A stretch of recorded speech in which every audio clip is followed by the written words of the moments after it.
اعوذ باللہ من الشیطان الرجیم بسم اللہ الرحمن الرحیم ان عدۃ الشہور عند اللہ 12 شہرا فی کتاب اللہ یوم خلق السماوات والارض منها 4 حرم صدق اللہ العظیم۔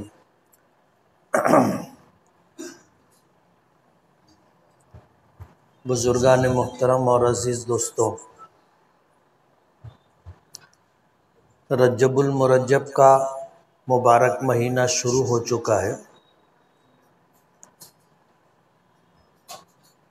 نبی کریم صلی اللہ علیہ وسلم رجب کے مہینے کا اور رجب کے علاوہ اشہر حرم کے بقیہ 3 مہینوں کا بہت زیادہ احترام کیا کرتے تھے۔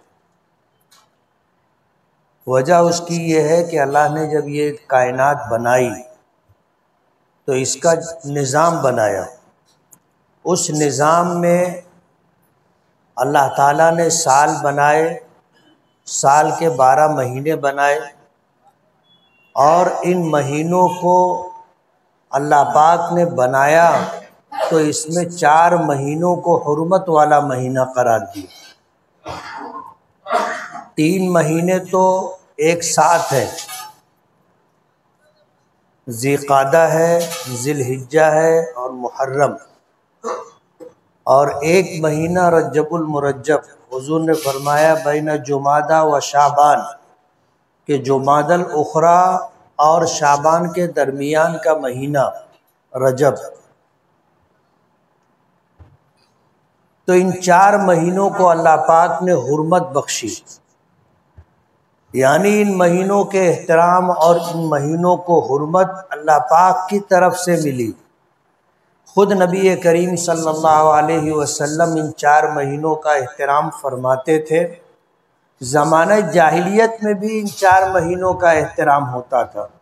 وجہ اس کی یہ ہے کہ سابقہ انبیاء کرام علیہم السلام کی تعلیمات میں بھی یہ بات ملتی،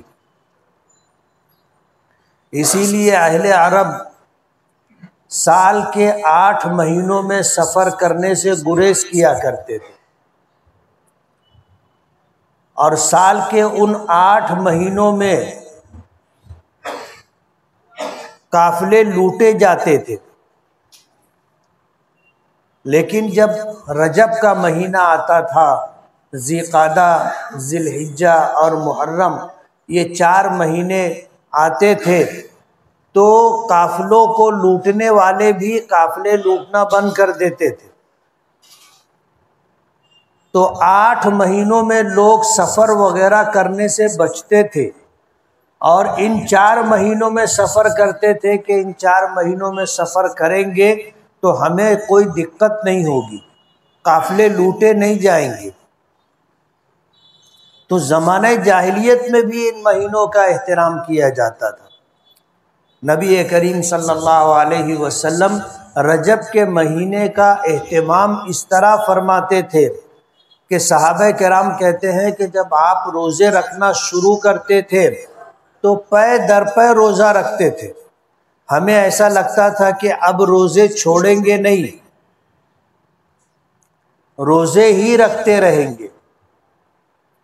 اور جب آپ کبھی ایسا ہوتا تھا کہ روزے نہیں رکھتے تھے تو پے در پے روزے نہیں بھی رکھتے تھے۔ یہ آپ کی ثواب دید پر تھا۔ ایک صحابی نے پوچھا کہ اللہ کے رسول صلی اللہ علیہ وسلم، میں روزہ رکھنا چاہتا ہوں، تو آپ نے فرمایا کہ رمضان کے روزوں کے علاوہ ہر مہینے میں 1 روزہ رکھ لیا کرو۔ وہ کہنے لگے کہ اللہ کے رسول، میں اس سے زیادہ کی طاقت رکھتا ہوں، تو حضور نے فرمایا 2 روزے رکھ لیا کرو۔ بعض روایتوں میں آتا ہے کہ صحابہ کرام کے پوچھنے پر حضور نے فرمایا کہ ہر مہینے میں 3 روزے رکھا کرو، چاند کی 13 تاریخ، 14 تاریخ اور 15 تاریخ چاند کی۔ اور آپ نے فرمایا کہ یہ ایام بیز ہیں، بیز کے معنی روشن دن۔ ان دنوں میں رات بھی روشن رہتی ہے، چاند پورا رہتا ہے، اور چاند کی جب 13ویں شب ہوتی ہے، 14ویں شب ہوتی ہے، 15ویں شب ہوتی ہے، تو یہ رات روشن رہتی ہے۔ اور مہینے کے ان 3 دنوں کو حضور نے فرمایا یہ ایام 20 ہیں، روشن دن ہے۔ ان 3 دنوں میں روزہ رکھنے کا اہتمام کیا کرو، اور فرمایا کہ قرآن کریم میں اللہ پاک کا ارشاد ہے کہ من جاء بالحسنۃ فلہ عشر امثالھا، کہ جو آدمی ایک نیکی لے کر کے آئے گا ہم اسے 10 گنا نیکیاں عطا کریں گے۔ تو حضور نے فرمایا کہ مہینے کے 3 روزے رکھنے سے مہینہ بھر روزہ رکھنے کا ثواب ملے گا۔ 3 دہائے 30 ہوتے، 3 روزے رکھنے سے اللہ پاک مہینے بھر روزہ رکھنے کا ثواب دیں گے۔ تو صحابہ کرام نے جب پوچھا تو حضور نے فرمایا کہ روزے 1 رکھو، پھر بتایا 2 رکھو، پھر ایام 20 کے 3 روزے۔ اس کے بعد آپ نے فرمایا کہ روزہ رکھنے کی فضیلت تو رجب کے مہینے میں، رجب کا مہینہ، حضور خود بھی روزوں کا اہتمام کرتے تھے۔ بعض روایتوں میں آتا ہے حضور نے فرمایا کہ رجب کے مہینے میں عبادتوں کا اہتمام کیا کرو۔ اب ظاہر بات ہے عبادات میں نماز بھی آتی ہے، عبادات میں روزے بھی آتے ہیں، اور بھی دوسری نیکیاں اور کار خیر اور بھلائی کے کام آتے ہیں۔ تو رجب کے مہینے میں نیکیوں کا خوب اہتمام کرنا چاہیے۔ ہم مہینہ بھر تو روزہ نہیں رکھتے، تو کم سے کم ایام 20 کے روزے ہم رکھیں، چاند کی جو 13، 14، 15 تاریخ ہوتی ہے رکھیں۔ اللہ نے اگر اور ہمت اور طاقت دی ہے تو اور زیادہ روزہ رکھیں۔ رجب کا مہینہ آتا تھا، نبی کریم صلی اللہ علیہ وسلم دعا کرتے تھے کہ اللہم بارک لنا فی رجب و شعبان وبلغنا رمضان، کہ اللہ ہمارے لیے رجب اور شعبان میں برکت عطا فرما اور ہمیں رمضان المبارک تک پہنچا دے۔ رمضان میں تو روزے فرض ہیں۔ نبی کریم صلی اللہ علیہ وسلم کی عادت شریفہ تھی کہ رمضان سے پہلے جو شعبان کا مہینہ ہوتا تھا، شعبان کے مہینے میں بھی آپ بکثرت روزہ رکھتے تھے، رجب کے مہینے میں بھی بکثرت روزہ رکھتے تھے۔ یعنی حضور نے اگر دعا فرمائی کہ رمضان المبارک تک پہنچا دے، تو رمضان المبارک تک پہنچنے کی جو خواہش تھی وہ روزوں کے لیے تھی، کہ رمضان المبارک کے روزوں کا جو اجر و ثواب ہے وہ اللہ پاک کی طرف سے بہت بڑا ہے، وہ تو روزے رکھنے ہی رکھنے ہیں۔ لیکن رمضان المبارک سے پہلے رجب کے مہینے سے نبی کریم صلی اللہ علیہ وسلم روزے رکھنا شروع کر دیا کرتے تھے، اور صحابہ کرام کو ترغیب دیا کرتے تھے کہ رجب کے مہینے میں روزے رکھو۔ صحابہ کرام کو ترغیب دیا کرتے تھے کہ رجب کے مہینے میں عبادات کا، نیکیوں کا اہتمام کرو۔ تو دعا کا کیا کرتے تھے کہ اللہ ہمارے لیے رجب اور شعبان میں برکت عطا فرما اور ہمیں رمضان المبارک تک پہنچا دے۔ تو یہ رجب کا مہینہ ہے، حرمت والا مہینہ ہے۔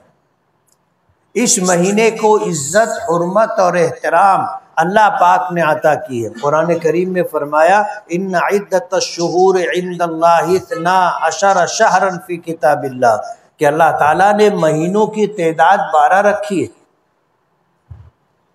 مہینوں کی تعداد 12 رکھی ہے جس دن اللہ نے آسمانوں کو اور زمین کو پیدا کیا تھا۔ تو یہ قمری اسلامی مہینے کوئی کسی انسان کے ترتیب دیے ہوئے یا بنائے ہوئے نہیں ہے۔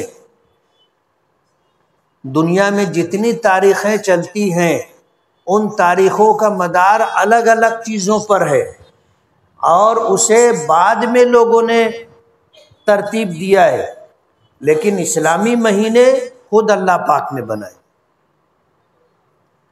اور یہ نام جو ہے محرم الحرام، صفر المظفر، ربیع الاول، ربیع الآخر، جمادی الاولیٰ، جمادی الاخری، رجب المرجب، شعبان المعظم، رمضان المبارک، شوال المکرم، ذی قعدۃ الحرام اور ذی الحجۃ الحرام، یہ نام بھی اسی دن سے رکھے گئے جس دن سے اللہ نے آسمانوں کو اور زمین کو بنایا تھا۔ آج ایسا ہو گیا ہے کہ اسلامی مہینوں کے نام بھی لوگوں کو یاد نہیں رہے، مسلمانوں کو، غیروں کو تو جانے دو، مسلمانوں کی بات ہم کریں گے۔ ان 12 مہینوں کے نام اور ان 12 مہینوں کے نام کے ساتھ ہم لوگ جو تاریخیں لکھتے ہیں، آج سب کام انگریزی تاریخوں کے حساب سے ہم لوگ کرتے ہیں۔ اسلامی تاریخ کا ہمیں اہتمام کرنا چاہیے، یہ اسلامی تاریخ ہے، اور اسلامی تاریخ چاند کے حساب سے چلتی ہے، اور انگلش تاریخ یہ سورج کے حساب سے چلتی ہے، اسے شمسی تاریخیں کہا جاتا ہے، اور اسے قمری تاریخیں کہا جاتا ہے، اور اسے اسلامی تاریخیں کہا جاتا ہے۔ ہمیں ان تاریخوں کا بھی اہتمام کرنا چاہیے۔ عام طور پر ایسا ہوتا ہے کہ جب نکاح وغیرہ اور دیگر کوئی خاص موقع ہوتا ہے، پوچھو تاریخ کتنی ہے، انگلش تاریخ سب بتانے لگتے ہیں۔ اب ان سے پوچھو کہ اسلامی تاریخ، تو سب طرف خاموشی رہتی، کسی کو پتہ نہیں رہتا۔ ظاہر بات ہے اسلامی تاریخ ہم مسلمانوں کی،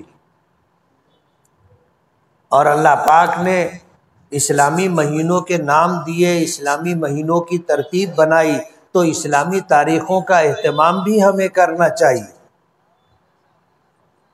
نبی کریم صلی اللہ علیہ وسلم نے اسی لیے ہر مہینہ چاند دیکھنے کی تاکید فرمائی، چاند دیکھنے کی۔ ظاہر بات ہے چاند دیکھنے کی چاند دیکھنے کی جو تاکید فرمائی ہے، کیوں فرمائی؟ تاکہ ہم چاند دیکھیں، اور وہیں سے نئے مہینے کی تاریخوں کا آغاز ہوگا۔ پہلے چاند دکھتا ہے، اور دوسرا دن جو ہوتا ہے پہلا مہینے کا پہلا دن ہوتا ہے۔ آپ کی عادت شریفہ رہی، آپ کی سنت ہے چاند دیکھنے کا اہتمام کرنا،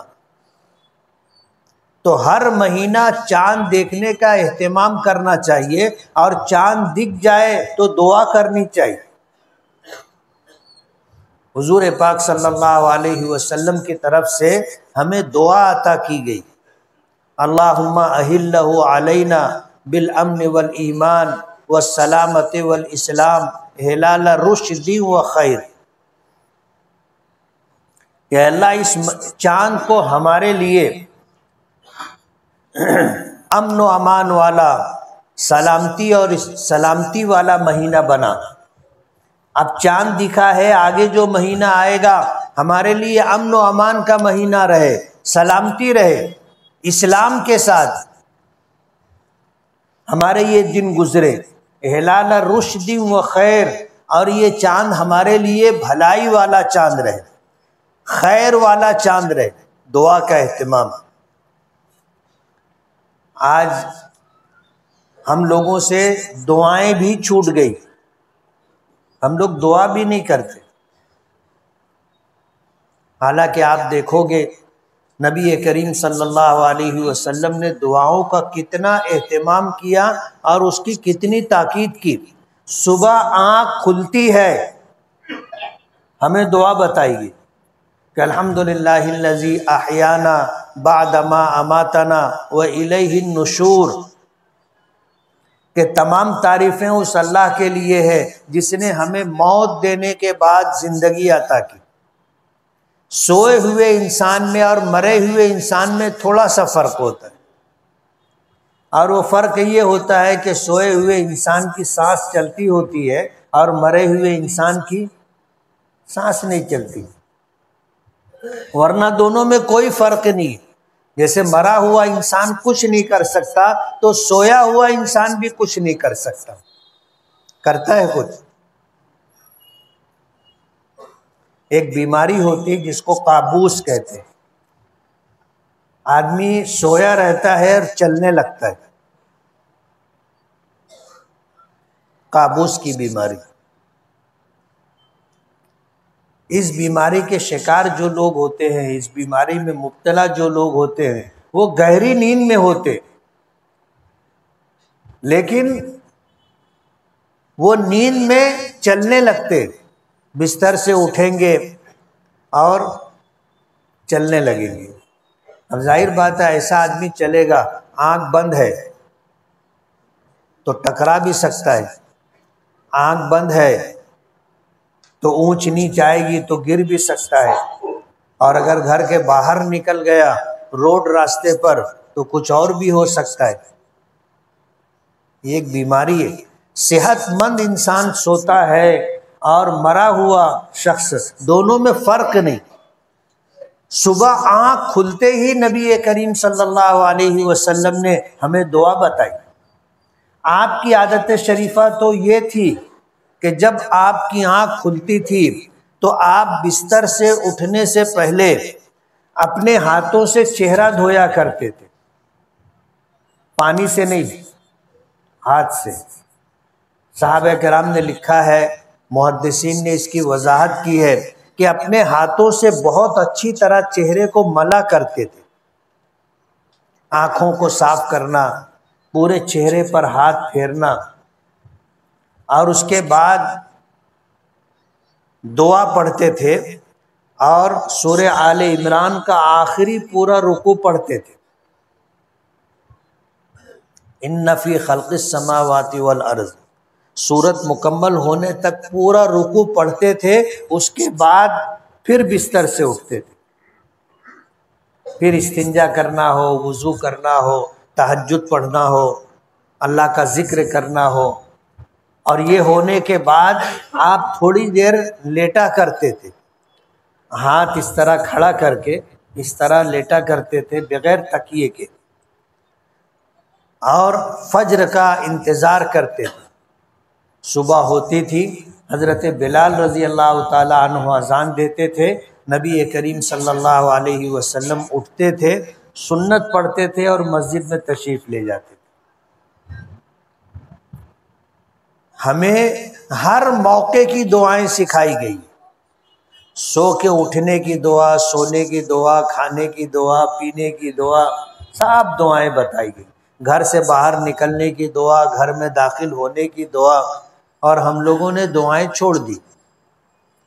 اللہ کے رسول صلی اللہ علیہ وسلم دعاؤں کا خوب اہتمام کیا کرتے۔